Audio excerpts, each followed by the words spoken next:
नमस्कार दोस्तों, मैं ज्योतिर्विद श्याम सुंदर शर्मा स्वागत करता हूं आप सबका। आज हम बात करेंगे सिंह लगन की कुंडली के ऊपर। हमेशा की तरह हम कुंडली में सबसे पहले दशाएं देखेंगे। इस कुंडली में वर्तमान में केतु की महादशा चल रही है, जो कि 23 फरवरी 2018 से स्टार्ट हुई है और 23 फरवरी 2025 तक रहेगी। केतु में मंगल की अंतर्दशा चल रही है, जो कि 26 अगस्त 2020 से स्टार्ट है और 23 जनवरी 2021 तक रहेगी। अब आते हैं, एक बार ग्रहों की स्थिति पे नज़र डालते हैं।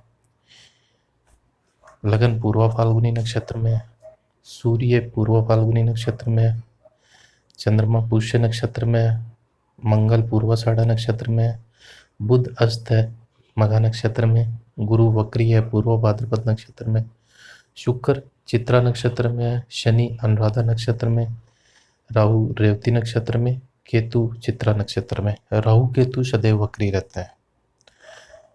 अब आते हैं लगन चार्ट पे और शुरू करते हैं कुंडली का विश्लेषण।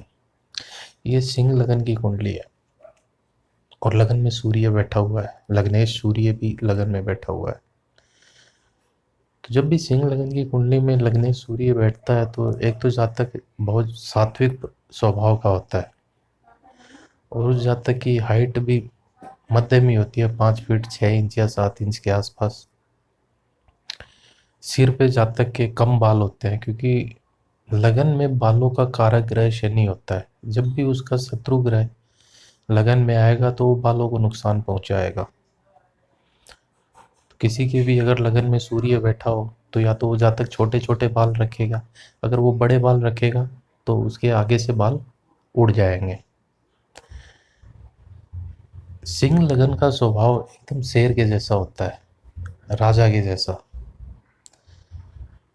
वो अपने परिवार का विशेष तौर पे ध्यान रखने वाला जातक होता है सिंह लगन का जातक।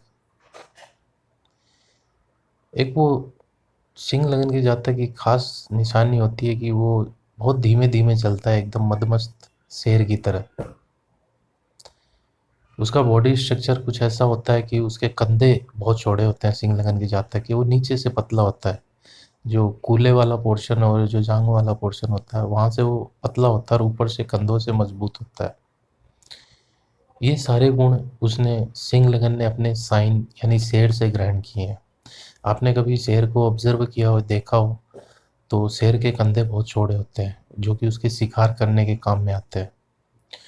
शेर जब भी शिकार करता है तो अपने शिकार को अपने कंधों के पावर से वो दबा देता है, नीचे नीचे दबा के शिकार करता है। एक लगन में जिसके भी सूर्य होता है उसके अंदर बॉस वाला नेचर आना स्वाभाविक होता है। वो एकदम बॉस की तरह बात करता है, बॉस की तरह बिहेव करता है। सिंह लगन में सूर्य बुध बैठे हैं। जब भी सिंह राशि में सूर्य बुध बैठे केंद्र में, तो जातक के पिता हरे 2 भाई होते हैं। और अगर ये योग केंद्र में बना है तो जातक अरे खुद 2 भाई होते हैं। बहन हो सकती है लेकिन भाई 2 ही होते हैं। अब आते हैं इनके सेकंड हाउस पे। सेकंड हाउस में केतु बैठा हुआ है और सेकंड का स्वामी बुध लगन में गया, जो कि अपने से 12वां गया है। ये स्थिति ये शो करती है कि जब भी सेकंड में मंगल या केतु बैठे तो वो धन को नहीं टिकने देते हैं। धन बहुत तेजी से निकलता जाता है के हाथों से, क्योंकि काल पुरुष की कुंडली में सेकंड हाउस शुक्र का होता है, जो कि फिनेंस मनी को रिप्रेजेंट करता है। और जब भी शुक्र के शत्रु ग्रह मंगल और केतु इस हाउस में बैठेंगे तो वो कैश को नहीं टिकने देते हैं, लिक्विडिटी को। वो कैश तभी इनके पास टिक सकता है जब वो कैश को जमीनों में कन्वर्ट कर दें, मंगल की कारक चीज़ों में। क्योंकि केतु है वो मंगल के जैसे फल करता है, शनिवत राहु कुजवत केतु। और एक जब सेकंड हाउस में केतु होता है तो जातक के पैसे ऐसी जगह पे खर्च होते हैं जहाँ पे उस जातक को खुद को कोई आइडिया नहीं होता है। अचानक से पैसे खर्च होते हैं और एक बड़े अमाउंट के रूप में खर्च होते हैं। सेकंड हाउस में जब भी केतु आता है तो जातक को अपने दांतों की आरसीटी करवानी पड़ जाती है। सेकंड हाउस में शुक्र दांतों का कारक ग्रह होता है। बहुत सारी किताबों में दे रखा है कि मंगल दांतों का कारक होता है, लेकिन ऐसा नहीं है, क्योंकि दांत केमिकल से बने हुए होते हैं और केमिकल को रिप्रेजेंट करने वाला ग्रह होता है शुक्र। मंगल दांतों को उपयोग करने का तरीका है, यूज में लेने का तरीका। मंगल धारदार हथियार को रिप्रेजेंट करता है, तो दांतों में धार होती है, दांत खाने को काटने के लिए काम आते हैं, इसलिए जो दांतों का उपयोग करने का तरीका है वो मंगल है। एक्चुअल में शुक्र ही दांतों को रिप्रेजेंट करता है। सेकेंड हाउस में जब भी केतु आता है तो जातक बचपन में किसी विडो लेडी का लाडला भी होता है, उसे अपनी नानी से गिफ्ट में कुछ सोने का आइटम जरूर मिलता है, अंगूठी या चैन या फिर ब्रेसलेट जरूर उसकी नानी उसके लिए दे के जाती है। अब आते हैं थर्ड हाउस में। थर्ड हाउस में शुक्र हो तो जातक के पड़ोस में या तो सुनार रहेगा या फिर ब्राह्मण रहेगा। थर्ड हाउस में शुक्र हो तो जातक इत्र लगाने का या परफ्यूम या डियो लगाने का शौकीन बहुत होता है,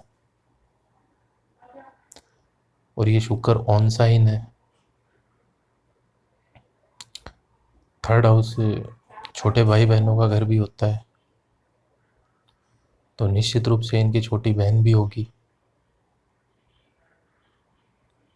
शुक्र ये बताता है कि इनकी छोटी बहन भी होगी। थर्ड हाउस में बुध है, सूर्य के साथ में है अपने से। थर्ड हाउस में काल पुरुष की कुंडली में बुध लॉर्डशिप लेता है थर्ड हाउस की, तो बुध लगन में बैठा हुआ है, थर्ड से 11वां है, पड़ोसी भी इनके अच्छे होंगे। अब आते हैं फोर्थ हाउस पे।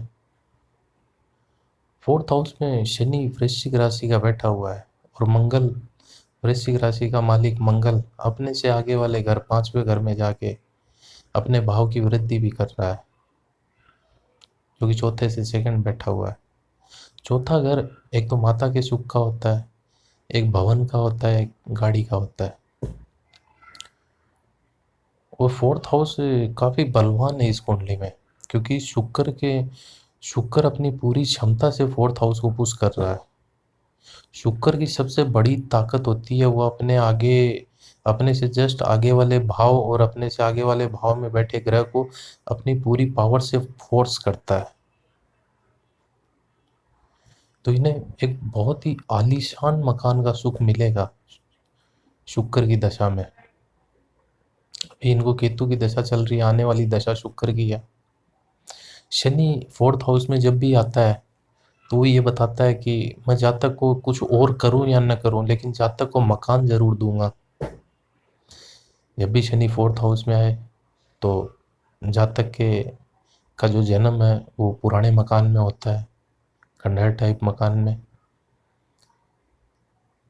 उसके मकान के आसपास कोई कुआं जरूर होता है।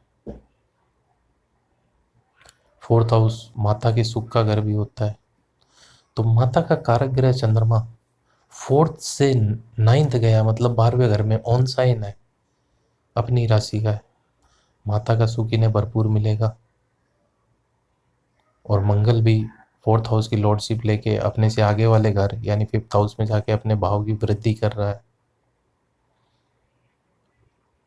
चंद्र लगन से फोर्थ हाउस में शुक्र ऑन साइन बैठा हुआ है, तो इन्हें लग्जरी गाड़ियों का भी सुख उपलब्ध हो जाएगा शुक्र की महादशा में। शुक्र की महादशा में ये एक बड़ी कुंडली रहेगी। अब आते हैं फिफ्थ हाउस पे। फिफ्थ हाउस में मंगल बैठा हुआ धनु राशि का, तो ये तो निश्चित है कि जब भी मंगल 5वें घर में आता है तो वो पहली संतान को अबॉर्ट करवाता है, मिसकैरेज करवा देता है। 5वें घर में अगर मंगल आए तो जातक के या तो एक चाचा होता है या फिर होता ही नहीं है। अगर एक चाचा होगा तो उससे बढ़ेगी नहीं। 5वां घर जो कि संतान का घर होता है, और संतान का कारक ग्रह बृहस्पति 7th हाउस में गया है, और उसने नक्षत्र पकड़ा है, स्वयं का नक्षत्र पकड़ा है, और वो सूर्य और बुध से दृष्ट भी है, लग्नेश सूर्य से। तो संतान इनकी बहुत अच्छी होंगी, संतान का सुख इन्हें मिल जाएगा। अब आते हैं छठे घर पे। छठा घर जो कि ननिहाल का घर होता है, मामाओं का घर होता है। तो मामाओं का कारक ग्रह बुध सूर्य के साथ में है, और चंद्र लगन से जब देखेंगे तो छठे घर में मंगल बैठा हुआ है। जब भी लगन या चंद्र लगन से छठे घर में मंगल आए तो जातक के या तो एक मामा होते हैं या फिर तीन मामा होते हैं। ननिहाल का सुख इन्हें अच्छा रहेगा, वो बता ही दिया आपको। अब आते हैं सेवंथ हाउस पे। सेवंथ हाउस का स्वामी ग्रह शनि 9 डिग्री का है, मतलब कि अनुराधा नक्षत्र में फोर्थ हाउस में बैठा हुआ है।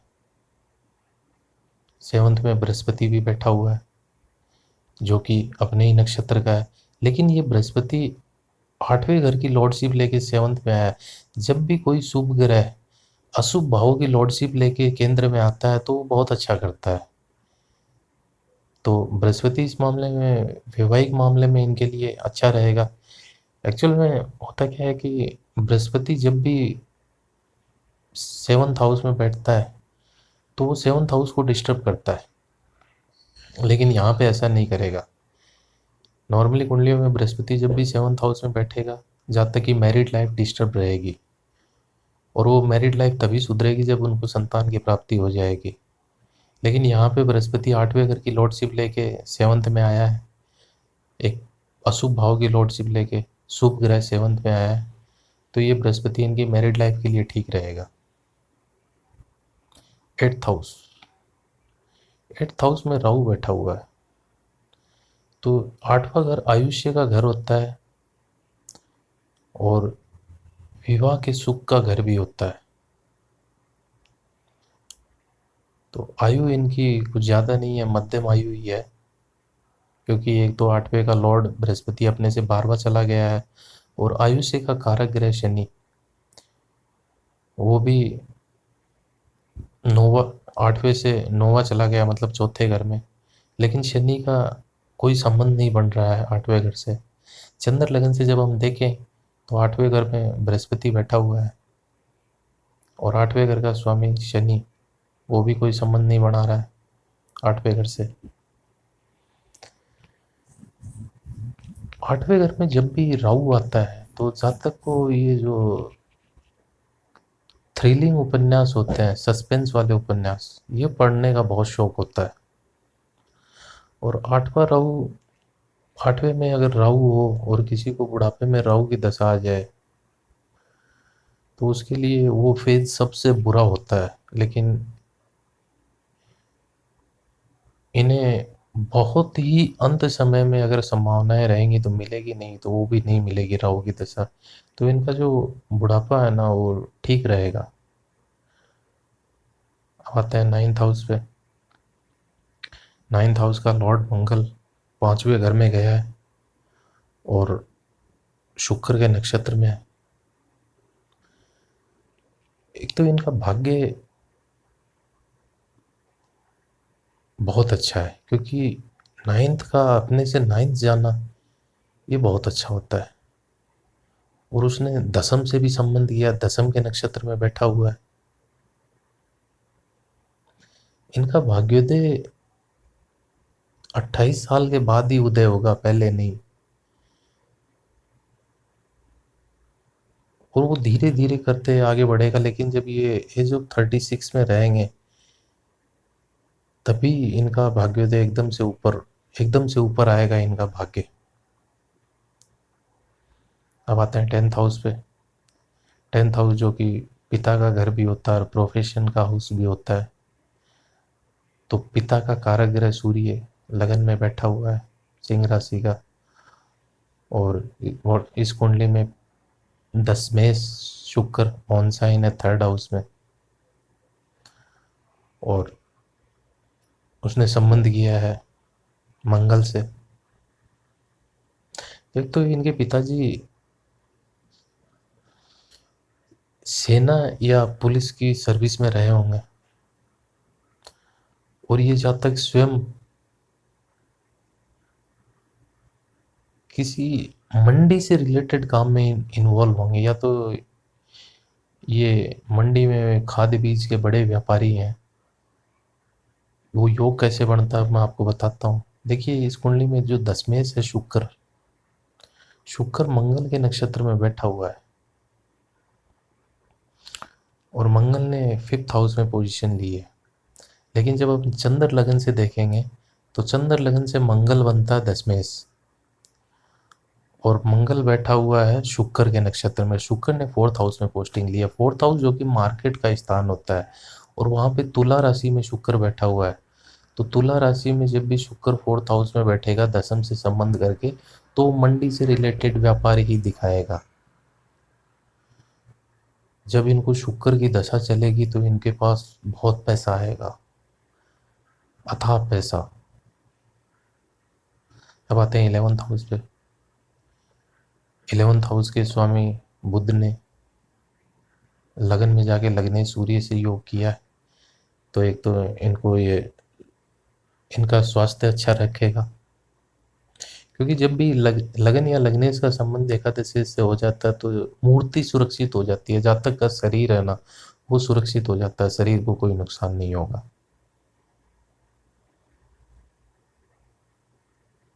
दूसरी चीज, एकादशी स्थान बड़े भाई बहनों का स्थान भी होता है, तो इसमें बुध अस्त है सूर्य के प्रभाव में आके, और बड़े भाई का कारक ग्रह बृहस्पति 7th में बैठ के लगन को देख रहा है, इसलिए जातक स्वयं बड़े होंगे,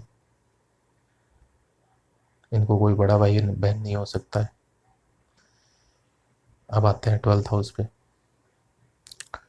12th हाउस में चंद्रमा ओन साइन बैठा हुआ है, मतलब कि 12वें घर जो कि खर्चों का घर होता है, वहाँ पे अगर कोई मजबूत ऑन साइन ग्रह बैठ जाए, या ऑन साइन या उच्च का ग्रह, तो वो खर्चे बहुत करवाता है। यहाँ पे चंद्रमा है तो वो खर्चे बहुत जल्दी जल्दी करवाता है, क्योंकि चंद्रमा फास्ट मूविंग प्लेनेट है, वो खर्चे बहुत जल्दी जल्दी करवाएगा। किसी के भी अगर 12th हाउस में चंद्रमा हो तो उस जातक को बहन जरूर होती है। 12th हाउस में चंद्रमा मजबूत स्थिति में बैठा हुआ है, और 12th हाउस अपनी बाईं आंख का स्थान होता है, और चंद्रमा बाईं आंख का कारक ग्रह होता है, तो ये चंद्रमा इनकी बाईं आंख को डिस्टर्ब करेगा, बाईं आंख इनकी बहुत ज़्यादा डिस्टर्ब हो जाएगी, क्योंकि चंद्रमा यहाँ पे कारको भावा नास्ते सिद्धांत पे काम करते हुए अपने कारक का नाश करेगा। अब एक चीज़ और विचारणीय वो बता देता हूँ कि मैं आपको हमेशा से बोलता आया हूँ कि कर्क लगन है ना वो चमकता ज़रूर है, तो ये कर्क लगन की कुंडली है, तो इसमें ये जो चंद्र लगन है ना वो कर्क लगन है। तो मैं हमेशा से बोलता हूँ कि लगन और चंद्र लगन दोनों से सेम प्रेडिक्शन आनी चाहिए, क्योंकि दोनों एक ही चीज़ बताएंगे। तो चंद्र लगन कर्क है तो ये कुंडली एक दिन ऊपर जरूर आएगी, लोगों की नज़रों में जातक जरूर आएगा, चमकेगा जरूर। एक इन्हें धूम्रपान का भी शौक रहेगा,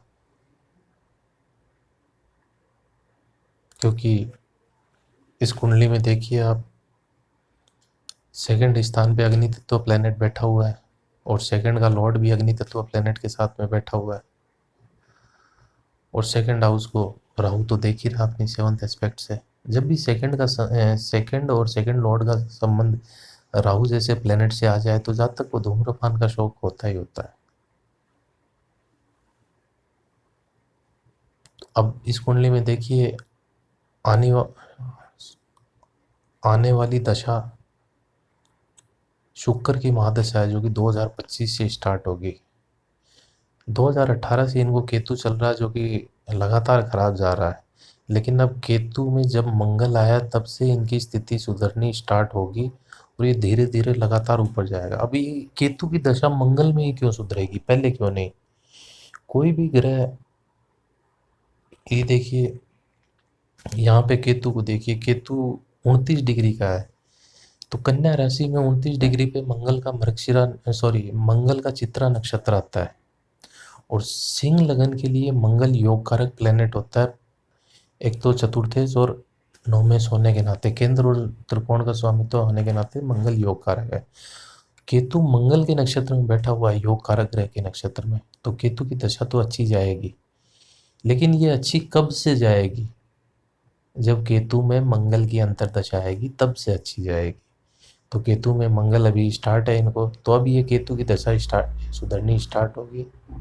और केतु के बारे में एक चीज़ और है कि केतु हमेशा अंत में रिजल्ट देता है, क्योंकि केतु पूंछ है, पूंछ जो कि शरीर के अंत के हिस्से में होती है, तो केतु हमेशा अंत में रिजल्ट करता है। तो केतु का जो अंतिम फेज है इनके लिए बहुत ज़बरदस्त रहेगा। फिर शुक्र की दशा तो अल्टीमेट है इनके लिए, ज़बरदस्त रिजल्ट है इन शुक्र की दशा में इनके लिए। एक बहुत ही अच्छा मकान मिलेगा इन्हें, गाड़ियों का सुख मिलेगा। शुक्र की दशा में इन्हें संतान का भी भरपूर सुख मिलेगा। और इस कुंडली में कुछ ऐसा नज़र नहीं आ रहा है। इनके सवाल बस यही थे कि समय अच्छा कब आएगा, और क्या ये कभी अपना खुद का मकान बना पाएंगे। मकान इस कुंडली में बहुत शानदार दिखाई दे रहा है, सफ़ेद रंग का मकान होगा इनका। ऐसा मकान होगा कि लोग एक बार तो खड़े होके देखेंगे कि भाई इतना सुंदर मकान है। धन्यवाद, फिर मिलेंगे अगली कुंडली पे।